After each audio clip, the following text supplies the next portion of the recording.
important. When I was doing a lot of research around accessibility, why you should do it, and stuff like that, uh, it's also because sometimes anything can change your life, right? People say even something like a simple car accident might just change your life. Life is unpredictable. In Bhopal gas tragedy, like 30 years back, there were people who have suffered even today with having third or fourth generation with ADHD or Down syndrome. There are people with a lot of who've suffered a lot of genetical mutations and changes in their body structure and stuff like that. So life has been pretty unpredictable. Anything can just you know change the way you approach a product or a service.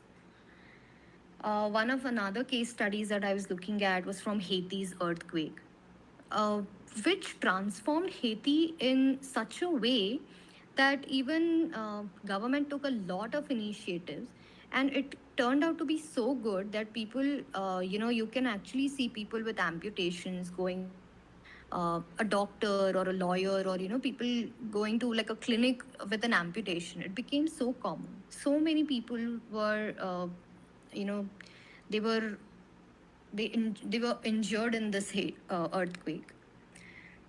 So when I deep dived into how many people it actually disability as a word, how many people in the world are impacted through it, it's a very big number. About in 2011, that was like a long back census, about 1.3 billion people in the world had disabilities, which was the same as the population of China, or four times population of US, which is a very big number. So when you make a product that is just made for a US market, or when you build a product that is just for a China market, right? uh, think about how important it could be, or how a market segment it could be, when you want to build something only specifically for people with certain disabilities, right? Persons with disability might be a very big market as well. Or when you're trying to innovate something, it could be a very big audience that you could cater to. So that's why it's very in a business world, it's very difficult to just say that I want to do a certain thing just because I want to do for a social cause. This might be something that you might want to tell your manager or someone in your organization, that might make them think that yes, possibly we could do it. Another theory, the theory of purple pound, that it says that purple and pound. Purple stands for disability, and a lot of places where a purple reference is given, it's used for persons with disability. Pound stands for the power of money, right? So it showed that there were a lot of people in UK who had certain disabilities, and person with disabilities also owned a lot of money, which meant that when you were not catering to them, you might have lost a lot of market share. In one of these sentences, you can see that about 4.3 million disabled online shoppers who clicked away from an inaccessible websites have a combined spending power of 11.75 pound billion in the UK. Now think of you know how much worth, or a lot of people who own so much of money would have impacted your business overall if you were not catering to them. So this is also another reason why your manager, or somebody you might know, would want to additionally get an accessibility compliant product. Um, when you look at it from a legal perspective also, there are a lot of guidelines and rules and regulation, especially in the European and the American market, that says that your product must be compliant. In fact, even in the Indian market now, a lot of public or government websites have become mandatorily accessibility compliant. Like if you look at Aadhaar website, you will always find that there are accessibility guidelines or accessibility features introduced in that, where you can increase the font size, decrease the font size, or change the contrast, and things like things like those. So overall, there is a social cause. there is a legal implication if you're especially building for a European or an American market. There is a niche market or a target audience that you have not catered to. And overall, when you talk about how we make accessibility compliant products, it makes better UX and higher ROI. ROI, now again, when I talk about ROI, because you have been able to cater to a larger market, and you have been able to do a lot of other things to make accessibility compliant products that give you a higher ROI. This I will be talking about in detail in the further slides. Now, how do we really uh, make a compliant product, or how does it impact UX? We will be talking about it in detail. So, the types of barriers that we've already spoken about in the Microsoft Inclusive Design Toolkit, you can also see here some of them that I have categorized.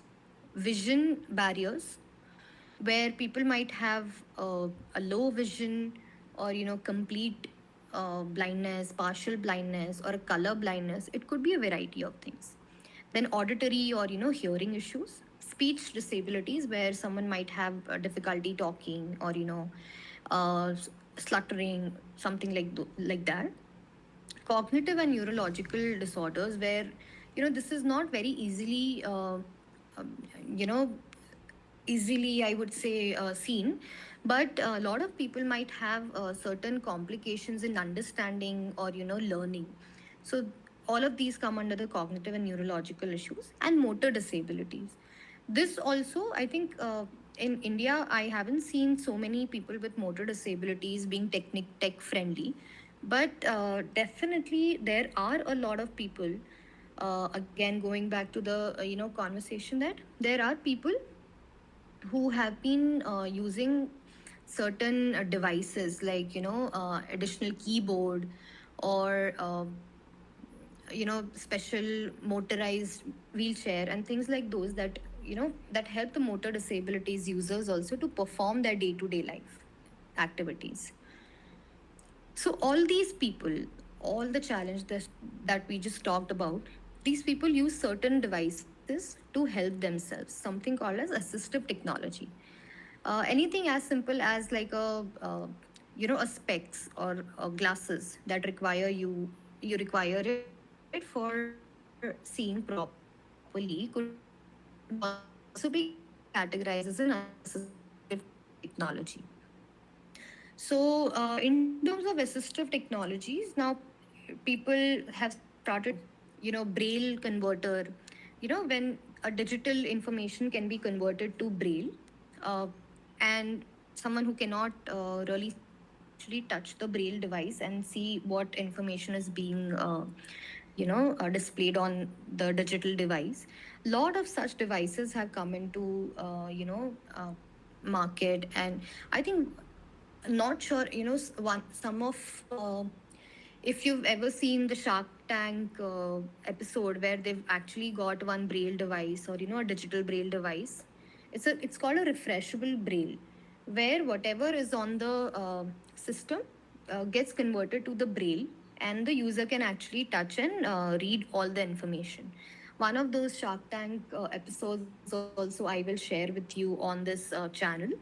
You can watch it, and it also talks about how in India also adoption of such technologies have increased. So when we talk about the guidelines, now we're moving to the second part, where I will be talking a lot around the guidelines and what you can actually do. W3C, the World Wide Web Consortium, is the largest organization under which all of these web initiatives come, right? And under that, there is a sub group called Web Accessibility Initiative, W3C WAI, where you will see specifications on what you should be doing. Now, under WAI also, there are multiple subcategories, like web content guidelines, authoring tool guidelines, user agent accessibility guidelines, how you should build the products, or if you have a tool that helps people build the content, or like something like Wix, how it should be built, or all of these things. you will get there all the details. Today, what we will be focusing about is the WCAG guidelines, Web Content Accessibility Guidance, in which, on a basic level, there are three levels of it. So whenever I talk, I mean, whenever you talk about rules and regulations, it's very difficult to be able to crack the entire 100% guidelines might not be fulfilled, right? So that's why they have created three levels of it. Now, level A is the mandatory standard, which must be there in order to, uh, you know, for any user to actually use the product. Level double A is the recommended standard internationally, which is good to have. This will make the product even more better in terms of experience. And level triple A is a very ideal state where almost all accessibility compliant products want to reach, which is a very specialized version where all people can use the product with a good experience. Now, what we will be talking about is some of the level N, level AA things which you can include in your design process overall. Now, when I build a lot of products, and it's very difficult to say that every product might have a separate accessibility requirement. So what I usually try to do is incorporate the learnings that I have in my existing design process. So in order to this just requires some additional input or additional effort from your side. This does not require, it will not require a completely extra effort, but if you're able to add it in your existing timelines, it should be a very impactful, it will be a very impactful thing to do. So first thing is to identify, if you're redesigning a product or if you're doing a new product, what is it that what is the goal of it. You will have to if you're building a redesigning an existing product, then you might want to identify that where are the gaps, what are the accessibility gaps. I will be talking about in detail as well that how do you actually analyze or evaluate your product from an accessibility point of view. uh, this is the identifying part for accessibility, that what is it that you will be catering to, what will be your goal. And coming to defining in detail, you will define which users will you be able to cater to, how much conformance level you will be able to work upon, what kind of methodologies you will choose, similar to how you do like a design process where you identify that what all design tools you will be using. Will you create personas, wireframes, lo-fi, hi-fi? So you define the entire process. Coming to the third part, which is the application part, where you apply the required tools, techniques, or if you're building something for a specific region, for example, American region, then you look into what are their specific policies like ADA, American Disability Act. You get into details of what are their exact requirements in order to fulfill that particular regional, accessibility guidelines. So first, the one that we were talking about, identifying part. In order to identify, you can do a lot of different. You can use a lot of different techniques. Couple of you can do a quick check, which is similar to how you have a heuristic evaluation. There is an accessibility heuristic guideline given by DECU, which covers all the requirements that you might want to have, and then you can get that checklist. And like you do a heuristic evaluation, you can analyze if certain things are available or not available. Then there are automated tools. For example, there's a WebAIM Wave tool where you can just go and enter the URL, public URL, and it will give you an automated result of where all there are issues, color contrast issues, or if there are any coding issues, hierarchical issues, and so on. Then you can build your own conformance reports, in detail of every page to page by page, that which page has what kind of issues, evaluated in detail, and so on. Or you can even do a real user testing, where you can get help from some real users, get uh, like collaborate with an NGO, or collaborate if you work for a larger organization. You could also collaborate with your HRD or CSR teams and see how real users can give you real insights. This is all the identification part.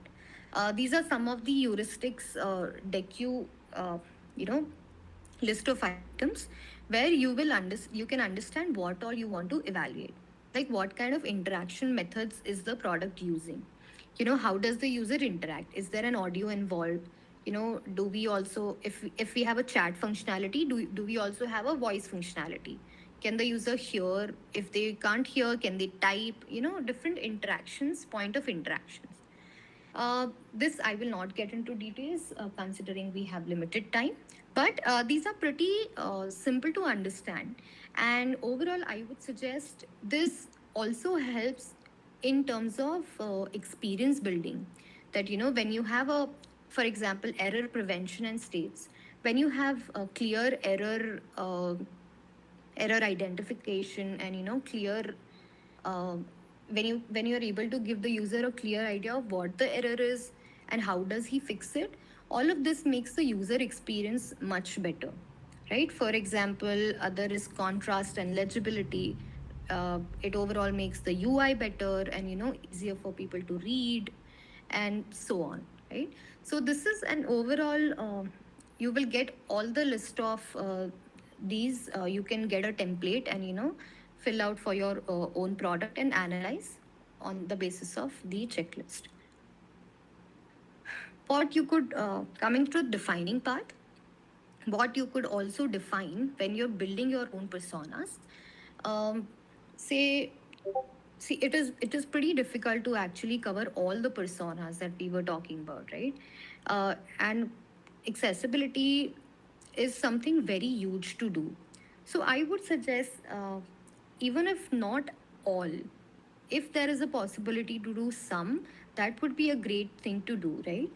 Um, Along with your personas, what you could actually add, for example, here I've been talking about a guy who's using a certain products for communication, for calling, etc.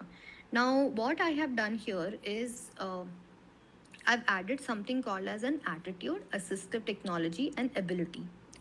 Attitude, to understand if the guy has certain challenges, if the persona has certain challenges, for example, hearing problems, right? If the guy has a hearing problem, is he open to try out new technologies and overcome that challenge, right? If he is able to, then what kind of technology will help him, uh, you know um, get there, right? Will he require a text to speech converter, or will he require a braille support, or what is it that the user might require? And detail about the ability, that what is the issue, or what is it that we are targeting, what kind of disability we are targeting in detail. All right, these are some of the WCAG guiding principles that I have been following pretty much. First and foremost, high color contrast ratios. I think most of you would be aware of it, that foreground and background must have a 3:1 colored ratio, which means that when you put a text with a little lighter colored background, it is not easily readable, right? So, in order to get the contrast between your text and the background, it is important that you maintain a certain level of contrast ratio. Then allow font customizations like dark mode, font size increase, etc. There are certain, when you're building for mobile apps especially, there are certain inbuilt capabilities like magnification, or font increase, so or dark mode, which already native device has. But what happens sometimes, I'll give you like an example of an emailer. So a lot of times you receive an emailer which is a PNG. When someone else is using a dark mode, on that black screen there'll be a white emailer, because the emailer does not convert to dark mode. So the right way to do it would be to use some HTML formats where the emailer would also, couple of things of emailer should also get colors should also get changed, right? Because if your app does not support dark mode, then someone who is using dark mode for better clarity, or if they don't want too much of white on the screen or brightness on the screen to avoid stress to eyes, they will not be able to make use of it. Then couple of these things which you must tell your developers when you're building the product, that to add an image tag, which explains the user that there is an image and describes it for the users, right? Provide labels for form fields. Now when someone cannot see and they are using a keyboard, how do they identify components? They use the tab key to go to each and every component, and when it's coded properly, right, it reads out that hey, this is a form field, or this is a radio button. The component is also read out for them. But all of this information will have to be provided to the developers when you're building the experience. Coming to the correct headings, title structures, I think this has improved since the time I had started working now, because most of the teams are using a design system, and with design systems, everything has become pretty structured also. So overall, I see that having a visual hierarchy or the structure helps a user with a keyboard navigation, so that now, if as a user, if I'm reading a document, think about it, if I have a 60-page document and I don't want to read everything in detail, there are keyboard shortcuts which I can just use in order to just jump from one title to other title. But if you've not used the titles correctly, right, and you've not used the hierarchy correctly, then I will not be able to do that. Then I will have to go one by one to every line, or every paragraph, and figure out what I want to read. Lastly, yes, keyboard traps, or CSS style changes, keyboard focus.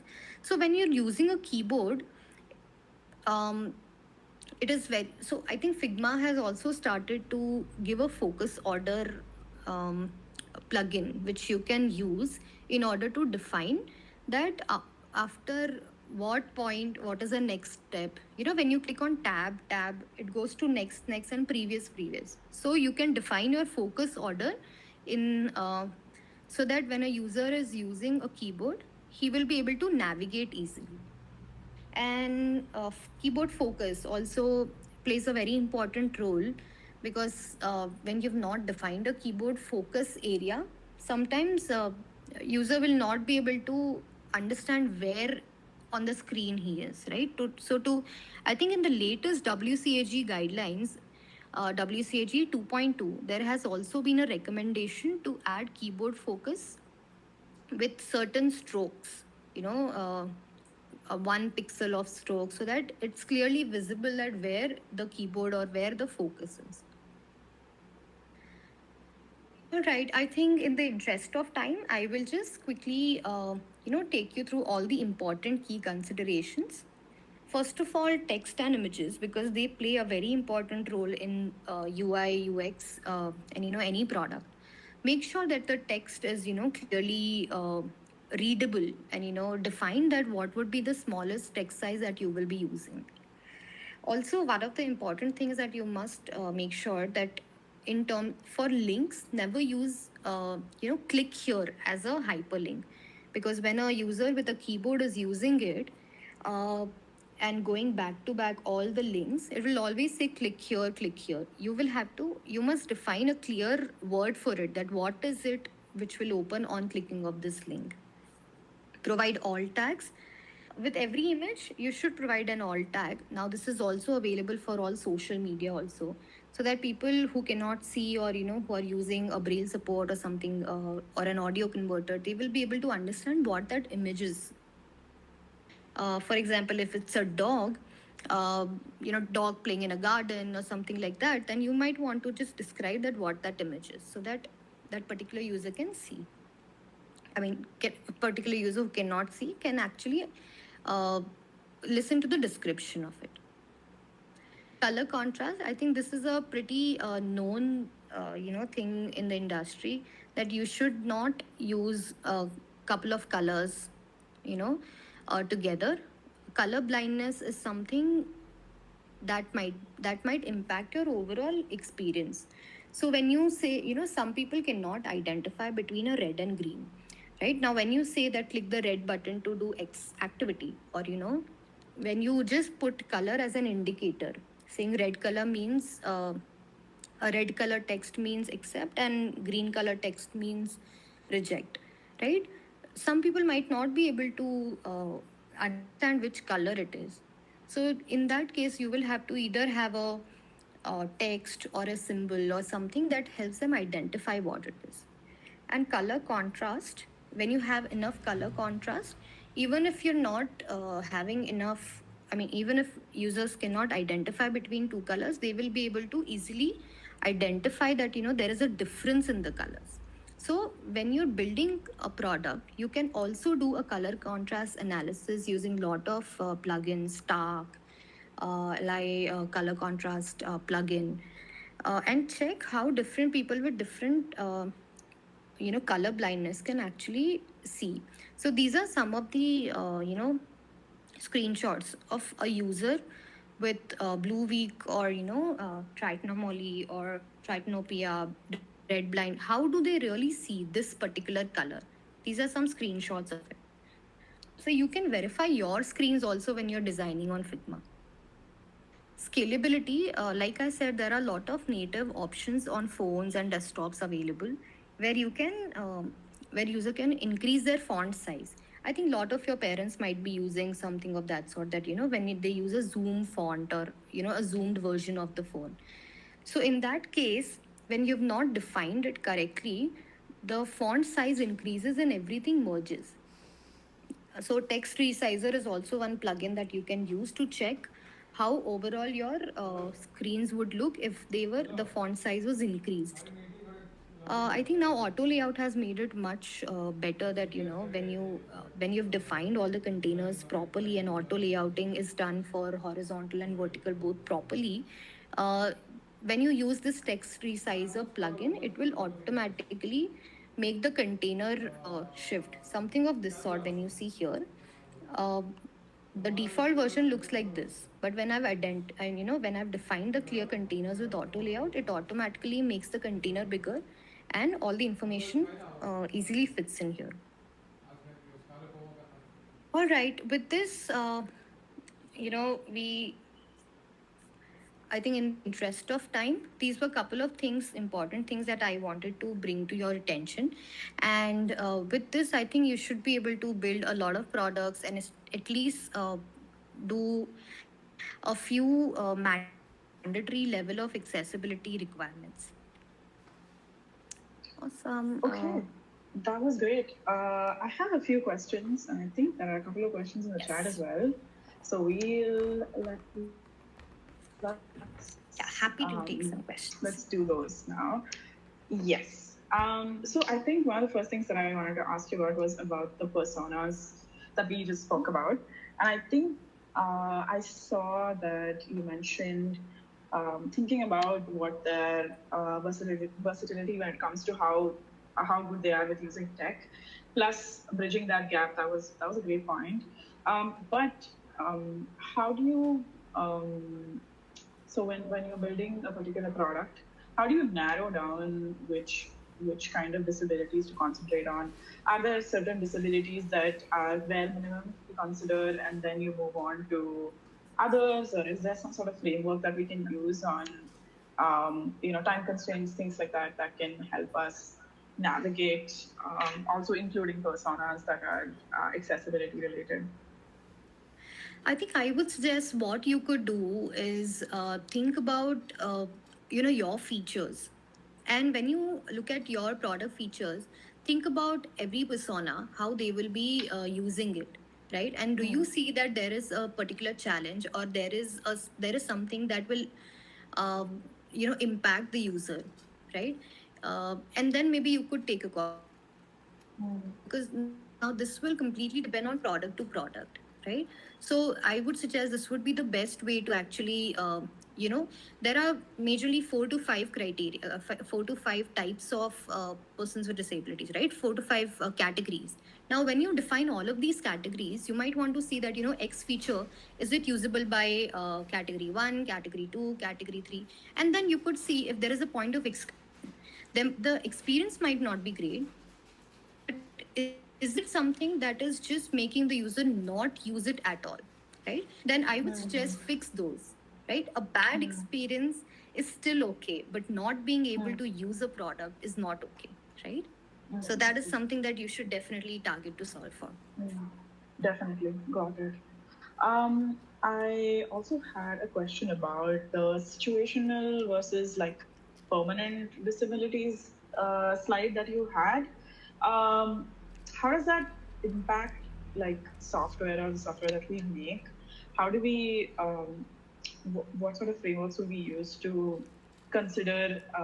So I know that you had categorized some disabilities, or like for example the accent stuff like that. That is definitely, you know, categorizing disabilities is one way, but are there other things that you do, or like categorize features or anything like that that would help you navigate how to make how it would impact software?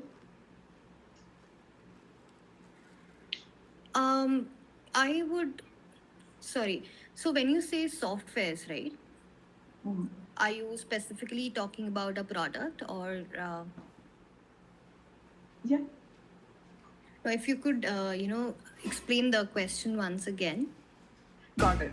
So, so I saw that you had categorized the disabilities and then said some disabilities are situational and then some were permanent, right? How does that impact the software that we make?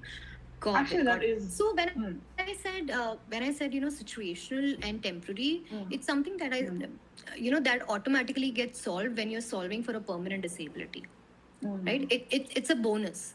So mm, as a user, if I was driving and I'm not able to mm, make a call because I'm driving, mm, right? mm, But having the voice interface helps mm, helps me, right? mm, But it could also be a larger impact to someone with a permanent disability.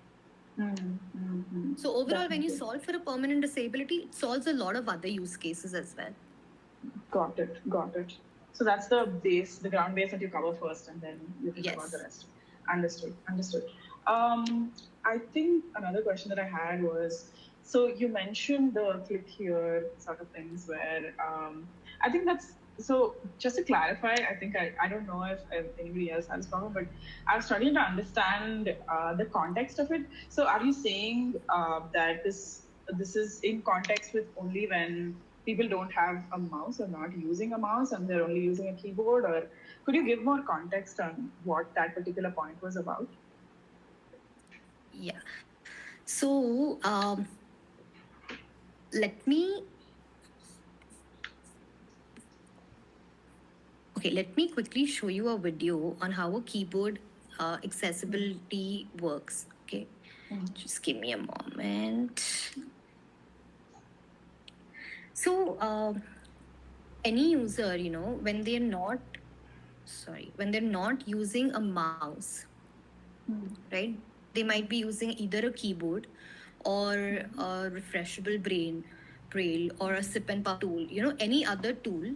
It always works in a hierarchical manner, right? Where you have all the defined states that, these are the titles, these are the links, these are the everything, right? Now, from a component level, when you define that this is a radio button, it's a identification of that particular UI component, right? But when you talk about a link, it's a lot of times we've just used a text, right? A text with an underline that is being used as a hyperlink. So a lot of times what happens when a user is going through a longer document, or they're going through maybe a blog, or a website which has a lot of different links, they just skip from one link to other. There are shortcuts. But when you've defined all of your text or all of your hyperlinks, as to get access to the premium subscription, click here, right? Every time your hyperlink says click here, the user will always hear click here, right? So that's something that should be avoided. Oh, so we're talking about the text that gets called out to the person. Yes, yes. Okay, got it. So CTAs need to be a little bit more clear on what that means or Right. what it's going to do for you. Okay, understood. That was super clear. Thank you for that.